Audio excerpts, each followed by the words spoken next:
Police station పరిధిలో ఏదైతే మహిళా కానిస్టేబుల్ హత్య ఉందో అది కలకలం రేపింది. అది నిజంగానే పరువు హత్యనా లేకపోతే ఆస్తి కోసం చేసిన హత్యనా అనే విషయాలు కూడా తెలియాల్సి ఉన్నాయని చెప్పొచ్చు. సొంత తమ్ముడే అతి కిరాతకంగా దారుణంగా అక్కని హత్య చేసిన ఘటన చోటు చేసుకుంది. ఇప్పుడు మనతో పాటు నాగమణి ఎవరైతే మృతురాలు కానిస్టేబుల్ ఎవరైతే ఉన్నారో వారి అమ్మగారు ఇప్పుడు మనతో ఉన్నారు. వారితో మాట్లాడి మరిన్ని వివరాలు తెలుసుకునే ప్రయత్నం చేద్దాం. అమ్మ, మీరు అమ్మనా అత్తనా?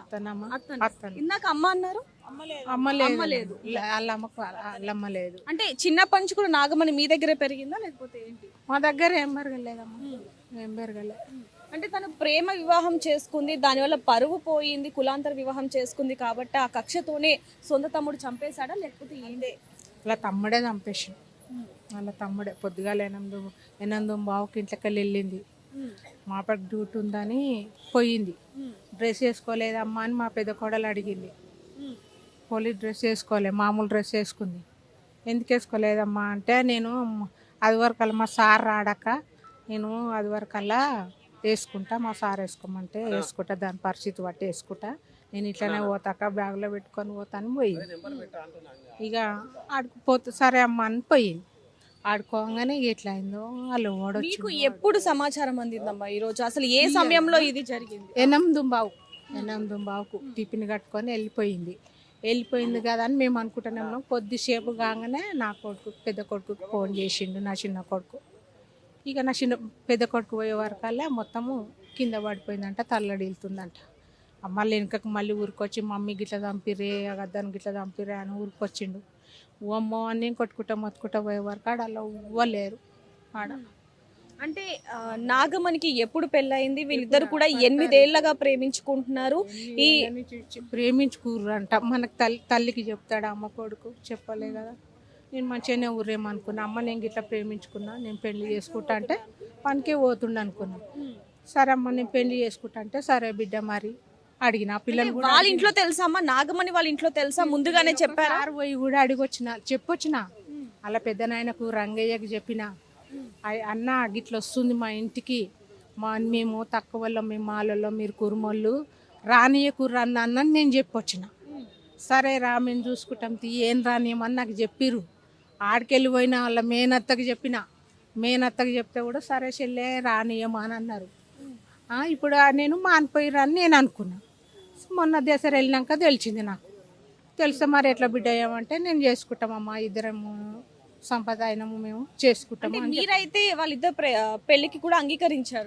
మేము చేసిన నేను తల్లినే కదా, నేనే పోయి. మరి ఎప్పుడైతే నవంబర్ 1న యాదగిరిగుట్టలో పెళ్లి జరిగిందో ఆ రోజే వీళ్ళ తమ్ముడు ఎవరైతే ఉన్నారో నాగమణి వాళ్ళ తమ్ముడు బెదిరించాడు, చంపేస్తారని బెదిరించాడు అన్నారు. అది నిజమేనా? నిజమేనట. నేను ఈడికి రాలే మేడం, మరి నేను ఈడికి రాలే. అలా పెళ్లి చేసినాం కదా, ఇంటికి వెళ్ళిపోయినా నేను. వాళ్ళు ఈడికొచ్చినాక వాళ్ళు ఏం మాట్లాడారో ఇక ఆ సంగతి నాకు తెలియదు. సో చూడొచ్చు, ఇది ఒక పరువు హత్యగా అయితే మనం చూడొచ్చు. కేవలం ప్రేమించి పెళ్లి చేసుకున్నారు అనే ఒకే ఒక కారణంతో నాగమణిని అతి కిరాతకంగా అయితే తన తమ్ముడు చంపాడు. ఇప్పుడు నాగమణి వాళ్ళ హస్బెండ్ ఇప్పుడు మనతో ఉన్నారు, ఆయనతో మాట్లాడి మరిన్ని వివరాలు తెలుసుకునే ప్రయత్నం చేద్దాం. నమస్తే అండి, మీ పెళ్లి అయిన రోజు అంటే నవంబర్ 1నే మీకు బెదిరింపు వచ్చిందని చెప్పి మీ అమ్మగారు అంటున్నారు, అది నిజమేనా? నవంబర్ 10కి అయింది పెళ్ళి. 10కే వచ్చి ఇక్కడ కంప్లైంట్ ఇచ్చినాం. ఇస్తే కంప్లైంట్ ఇచ్చిన రోజు తెల్లారికిన వార్నింగ్ ఇచ్చారు. 2 రోజులు ఇచ్చారు వార్నింగ్, మిమ్మల్ని చంపేస్తాం అది దాన్ని బెదిరించారు. అంటే వాళ్ళ కుటుంబీకులకు అంటే వాళ్ళ అమ్మకి నాన్నకు ఓకేనా లేకపోతే లేరు? వాళ్ళ అమ్మ నాన్న లేరు, వాళ్ళ తమ్ముడు ఒక్కడు. ఇంకోటి వాళ్ళ పెద్ద మనుషులు ఉంటారు కదా, వాళ్ళ పెద్దనైన వాళ్ళంతా సపోర్ట్ చేసి అమ్మాయిని ఏదో ఒకటి చేయాలి, మనం పరువు కాపాడుకోవాలి అన్నట్టు ఆ ఉద్దేశంతో అమ్మాయిని అటాక్ చేశారు.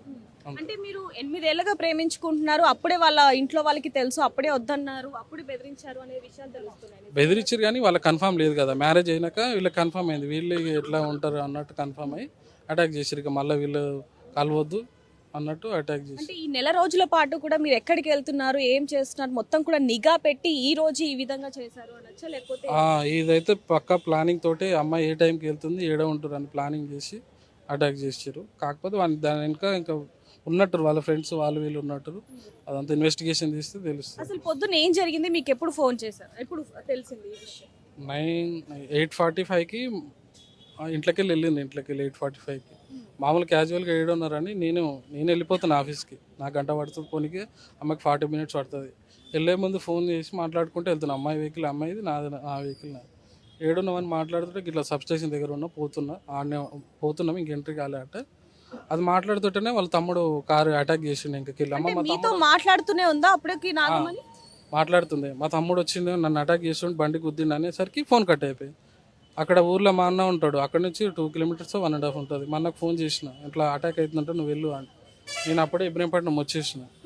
ఇట్లా వెళ్ళు అటాక్ అయిందని మా అన్న పోయేసరికి అప్పటికి మా అన్న చేతుల్లోనే అమ్మాయి ప్రాణాలు పోయినాయి.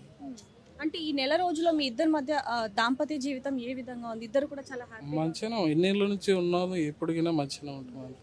10 ఏళ్ళ నుంచి మంచిగానే ఉన్నాం, ఏం ఇబ్బంది లేకుండా అన్ని అడ్జస్ట్ అయ్యి ఇన్ని రోజులు ఎట్లా వచ్చినాము ఇప్పటికైనా అట్లనే ఉన్నాం, మంచిగానే ఉన్నాం.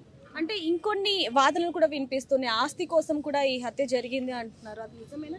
ఆస్తి ఆల్రెడీ 6 years బ్యాకే అబ్బాయి పేరు మీద రాసేసినాం. మాకు ఆస్తి వద్దు ఏమొద్దు అన్నట్టు అబ్బాయి పేరు మీద ఉంది. ఇప్పుడు ఆస్తి మా పేరు మీద లేదు, వాళ్ళ పేరు మీదనే ఉంది. కాకపోతే అట్లా టాపిక్ డైవర్ట్ చేస్తున్నారు వాళ్ళు. ఇది అయిందైతే పరువు హత్య కేసు అయింది. అంటే చివరిగా ఏం మాట్లాడింది నాగమణి?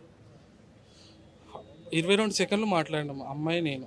22 సెకండ్ల 5 సెకండ్లు ఏడును అట్లా ఇట్లా మాట్లాడేసరికి 10 మిగతా సెకండ్లు బండి మీద అటాక్ అయ్యి నన్ను ఇట్లా చంపేస్తున్నారు, మావాడు వచ్చిండే నన్ను చంపేస్తుండ అని అదొకటే అయింది. ఇంకేం అంటే ఇప్పుడు మీకు ఎలాంటి న్యాయం కావాలి అంటే? వాళ్ళకి శిక్ష పడాలి అంతే. ఇక ఇప్పుడు మళ్ళీ ఇట్లాంటి విషయాలు మళ్ళీ జరగకుండా మీరు చూసుకోవాలి. శిక్ష వేయాలి అంతే, వాళ్ళని ఉరి తీయాలి అంతే. ఇక ఆల్రెడీ ఇక్కడ మమ్మల్ని బెదిరించి ఉండే, మీ ఫ్యామిలీలో ఎవరిని ఉంచాం ఇక్కడ అందరినీ చంపేస్తామని మమ్మల్ని బెదిరించారు మేడం ఇక్కడ పిఎస్లా. ఇక మామూలు కోపం జరిగిన రోజు తెల్లారి సోమవారం, సండే పెళ్ళి అయింది, సోమవారం నాడు ఇక్కడికి వచ్చినాం, అయిపోయింది. పోతాప్పుడు బెదిరించిండు, అరే మేము నన్ను ఎవరిని ఉంచా అందరినీ చంపేస్తారా అని చెప్పిండు. నన్నే అన్నాడు. నేనున్నా మా బాగుండు, వాళ్ళ తరపున కూడా 20 మంది దోస్తులు అంతా రౌడీగాళ్ళు. పైసలు ఇస్తే తాగి తిరుగుతోళ్ళు వాళ్ళు, పైసలు ఇస్తే తాగి తందనాడతారు వాళ్ళు. ఈ దగ్గర పైసలు మస్తుగా ఉన్నాయి. ఆ పైసల అహంకారంతో ఇడు మాలోడు మా అక్కని చేసుకుని అని చెప్పేసి దాని కింద కక్ష కట్టి పొద్దుగాల మార్నింగ్ డ్యూటీకి పోతుంటే అటాక్ చేసారు మేడం. అట్లా గంతే. అంటే ఇప్పుడు మీకు ఎలాంటి న్యాయం కావాలి అంటారు? దానికి ఉరిశిక్ష పడాలి మేడం. ఏదో మాలోళ్ళు అంటే భయపడాలి. మాలోళ్ళ చీఫ్ అనుకుండు వాడు, మాలోడు చీఫ్ కాదని ఉరిశిక్ష చేయాలి. పోలీసు కఠినంగా శిక్షించాలి వాడిని అంతే, బయటికి రావద్దు. ఇక మిత్రులందరూ దీన్ని ఆస్తి వివాదం అని చెప్పి క్రియేట్ చేస్తారు. 100% ఇది ఆస్తి వివాదం కాదు. కులాంతర వివాహం చేసుకున్నందుకు కక్ష కట్టి దళితుడు చంపినా ఎవడొచ్చి ఏం చేయలేరు అనే ఒక ఉద్దేశంతో కఠినంగా అతి దారుణంగా నరికి చంపడం జరిగింది. దీన్ని మీడియా మిత్రులందరికీ చెప్తున్నా, ఆస్తి వివాదం కారణం కాదు. తక్కువ కులపోడు వీడిని ఏం చేసినా ఏం ప్రాబ్లం కాదన్న ఒక ఉద్దేశంతో అమ్మాయిని నరికి చంపడం జరిగింది. అందరికీ దండం పెట్టి చెప్తున్నా, ఇది ఆస్తి వివాదం కాదు. ఎప్పుడైతే ఈ ఘటన చోటు చేసుకుందో అప్పుడు వాళ్ళ కుటుంబ సభ్యులు కానివ్వండి, బంధువులు కానీ ఎవరైనా వచ్చారా ఇక్కడికి? వాళ్ళు ఎవరు రాలేదు మేడం. ఇంకా వాళ్ళు ఎవరు రాలేదు. ఇక వాళ్ళు ఇచ్చిపెట్టేసారు. వాళ్ళు ఎవరు రాలే. ఇప్పుడు వస్తారా మేడం ఇక్కడికి? ఇంత జరిగినాక వాళ్ళు ఇక్కడికి వస్తారా మేడం? ఇక్కడికి రాలేదు.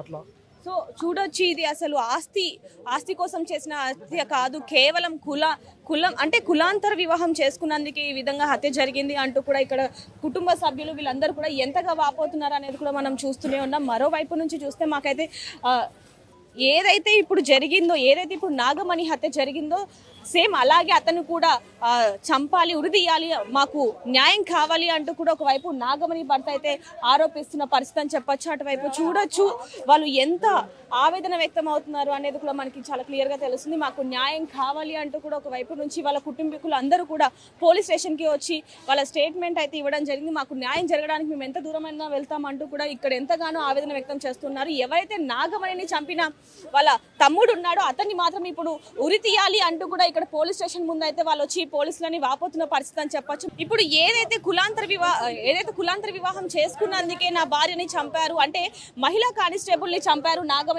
ఎప్పుడైతే తెలిసిందో అప్పుడే అంటే చిన్న కులం అనగానే అంత హేళన ఎందుకు అని చెప్పి వీళ్ళందరూ కూడా మాకు న్యాయం జరగాలి అంటూ కూడా ఇప్పుడు రోడ్డు మీద ఏదైతే ఇబ్రహీంపట్నం పోలీస్ స్టేషన్ ఉందో ఆ ఎదురుగా అయితే వీళ్ళు ఇప్పుడు ధర్నాకి దిగబోతున్నారు. ఇక్కడ చూడొచ్చు బండ్లను కూడా ఆపేస్తున్న పరిస్థితి, ఆపేసి ఇక్కడ మేము ధర్నా చేస్తాము అంటూ కూడా ఇక్కడ ఇది చేస్తున్న పరిస్థితి అని చెప్పొచ్చు. ఒక్కొక్కరిని అందరినీ కూడా లోపల నుంచి పిలిచి బయట వెహికల్ ని కూడా ఆపేసి ఇక్కడ ధర్నా చేస్తున్న పరిస్థితి అని చెప్పొచ్చు. సో అక్కడ చూడొచ్చు ఎవరైతే నాగమణి భర్త ఉన్నాడో అతను రోధిస్తూ నా భార్య చనిపోయింది అంటూ కూడా రోధిస్తూ కుటుంబీకులందరూ కూడా ఒక్కసారిగా బయటకు వచ్చి ధర్నా చేస్తున్న విజువల్స్ చూస్తున్నాం. పరువు హత్య ఏదైతే జరిగిందో దానికి సంబంధించి మాకు న్యాయం జరగాలి అంటూ కూడా వీళ్ళు ఎంతగానో ఆవేదన వ్యక్తం చేస్తున్నారు. ఇబ్రహీంపట్నం పోలీస్ స్టేషన్ పరిధిలో ఏదైతే మహిళా కానిస్టేబుల్